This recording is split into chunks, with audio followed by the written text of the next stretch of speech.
அன்பு நண்பர்களே, அனைவருக்கும் அன்னை சமையல் உமாவின் அன்பான வணக்கங்கள். இன்னைக்கு அன்னை சமையல்ல பார்க்க போறது ஈஸியான ஹெல்த்தியான ஸ்நாக்ஸ் ரெசிபிங்க. அவல் உப்புமா பிரேக்ஃபாஸ்ட்டுக்கும் எடுத்துக்கலாம். வாங்க அவல் உப்புமா எப்படி செய்யறதுன்னு பார்க்கலாம். கடாயில தேவையான அளவு எண்ணெய், முதல்ல 1 டீஸ்பூன் கடுகு, 1 டீஸ்பூன் உளுந்து, 1 டீஸ்பூன் கடலைப்பருப்பு, கொஞ்சம் வேர்க்கடலை சேர்த்துக்கலாங்க, கொஞ்சம் முந்திரியும் வேர்க்கடலையும் ஆப்ஷனல் தான். விருப்பப்பட்டா நீங்க ஏதாவது ஒண்ணு கூட போட்டுக்கலாம். நல்ல முந்திரி கலர் மாறுற வரைக்கும் வறுத்துக்கலாங்க. அடுத்தது கொஞ்சம் கருவேப்பிலை சேர்த்துக்கலாம்.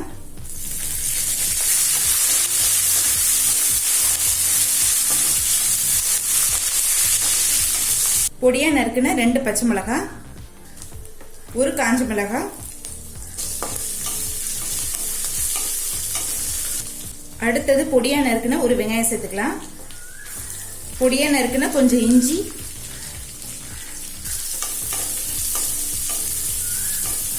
இந்த அவல் உப்புமா செய்யறது ரொம்ப ரொம்ப ஈஸிங்க.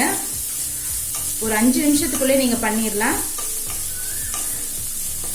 1/4 டீஸ்பூன் மஞ்சள் தூள், தேவையான அளவு உப்பு,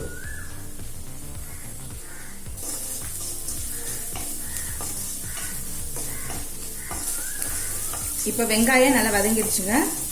அடுத்து ஒரு கேரட்டை துருவி போட்டுக்கலாம்.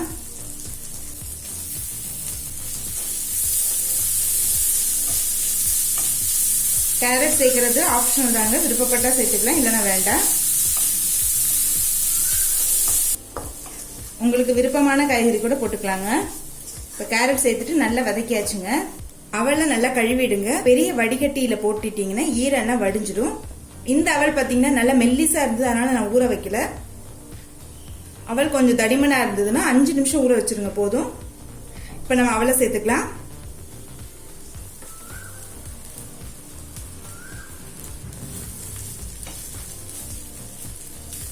நல்லா மிக்ஸ் பண்ணிருங்க. இந்த அவல் உப்புமாவை நீங்க பிரேக்ஃபாஸ்டாவும் எடுத்துக்கலாம், இல்லைன்னா குழந்தைங்க ஸ்கூல்ல இருந்து வந்தவொடனே கூட கொடுக்கலாம். அடுத்தது கொஞ்சம் எலுமிச்சை சாறு சேர்த்துக்கலாம்,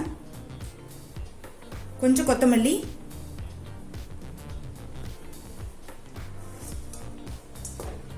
இப்ப அவல் உப்புமா ரெடி ஆயிடுச்சுங்க. நம்ம சர்வ் பண்ணிடலாம்.